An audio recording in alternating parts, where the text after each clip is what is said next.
Hi guys, TJ Harlow here.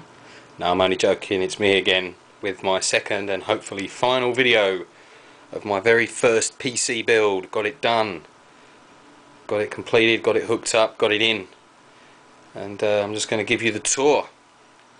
So that's, as I said, HAF 932 case by CoolerMaster. Really like the look of that. I'm a big Star Wars fan, and that just looked like something the Sith Lords would use, and I thought when that goes in with the red, it's just going to look awesome. So that was my kind of inspiration for this layout. As you can see, I made some modifications. That's 4 120mm fans in there working as intake. I've got 3 120mm on the top, they're working as exhaust fans. That's just lovely cool air blowing out the top of that. Round the front, excuse the shaky camera work as per usual. Front panel connections. Ooh, it's having trouble focusing. One of the drive bay covers, just made a little modification, put an LCD temperature display in there, so that looks pretty cool. Just the CD DVD burner, 230mm fan behind there. When you're doing your first build, very important, put your stickers on your case. Your PC will not work unless you put the stickers on the case. Believe that, believe anything. So I'm just going to take the side panel off. Bear with me a second. Very quiet. Obviously there's 11 fans, there's a few more inside. There's 11 fans running on this thing, and it's very quiet. It just sounds like a room fan at its lowest setting. It's even quieter than my current PC, which has only got 2 fans on it. I think there's an 80mm and a 90mm on my old PC, and this has got all this and it's still running. Sounds even quieter. So let me just drop that off and show you inside. So I've still got it on wheels because I've been moving it around doing the build, but I'll take those off, put it back on the original foot stands. An additional 120mm intake fan there, and I took out the 140mm and put another red 120 in there just for looks. That's working as an exhaust fan. If you didn't see my first video, I'll just quickly run you through the spec.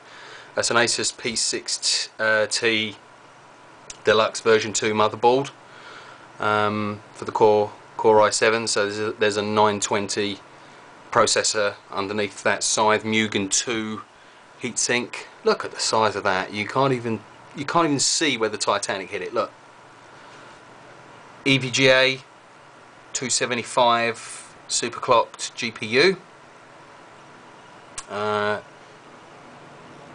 12 gigs of Corsair RAM, running at 1333.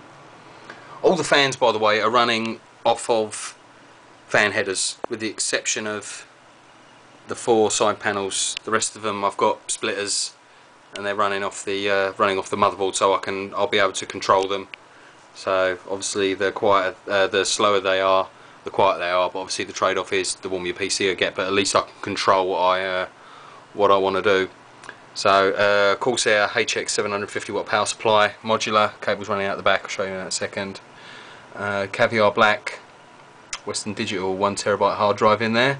There's the standard. That's the only original fan, the 230 LED. So I've got my Molex connections under there. I didn't kind of sleeve and shrink wrap those because where I'm always moving this case around, sometimes I forget that this is actually connected, so they just come away quite easily. So it's not pulling any wires or I'm yanking anything or breaking anything. It's just like, well, those have just come away and then I can reconnect them, so that's why I've done that.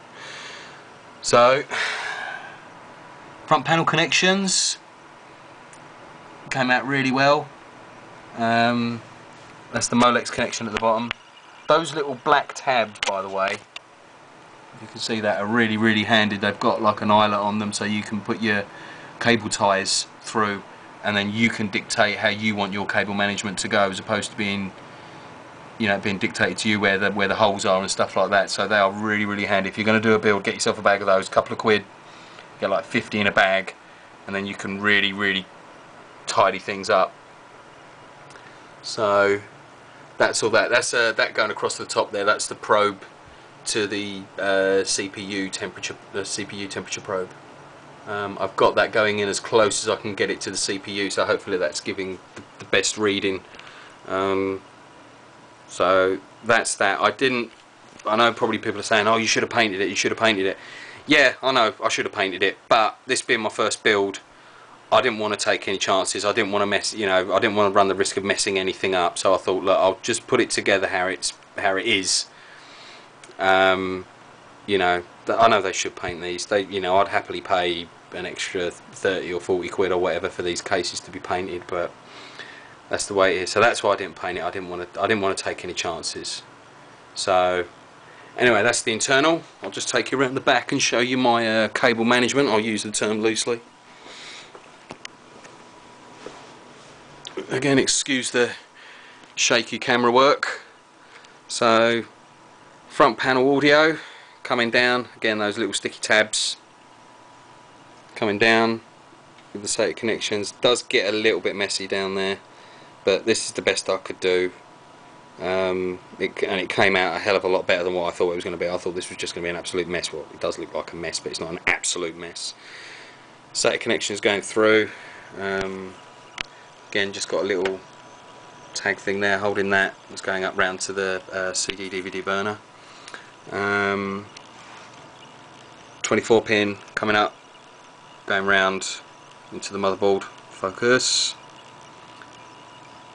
PCI, the two PCI cables, and that's holding down that Molex connection, and that's powering the LCD fan, the LCD temperature sensor that I showed you on the front. That's that white and blue cable there.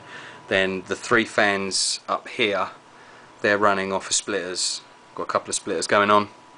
That's why it does look a little bit messy, but that's the best I can do. It's tidy, you know. There's nothing being rubbed there. There's plenty of space with these cases. You can get your fingers easily in that. Look, bags of room. So, you know, it went in okay. And then I had one spare splitter, which is that one there, and that's coming down. That's not even on an extension actually, and that is running that intake fan at the bottom. I'll just show you that. Look at that. How cool that is under there. So there's a nice red glow. Sith Lord all the way. So 8 pin coming up or going back down, depends which way you look at it. So yeah, it can be done. As I said, this is my first build. Up until 2 or 3 months ago, I knew nothing about PCs. I think the most I'd got to grips with them was actually switching the things on, how they actually worked. But this is what I managed to do. So if you are thinking about building a PC, it can be done. I knew nothing, and this is what I've managed to achieve. I've got to say thanks to all the people whose videos I've watched. I've got to say thanks to TJ Harlow again. I know he doesn't have a clue who I am, but thanks for his videos.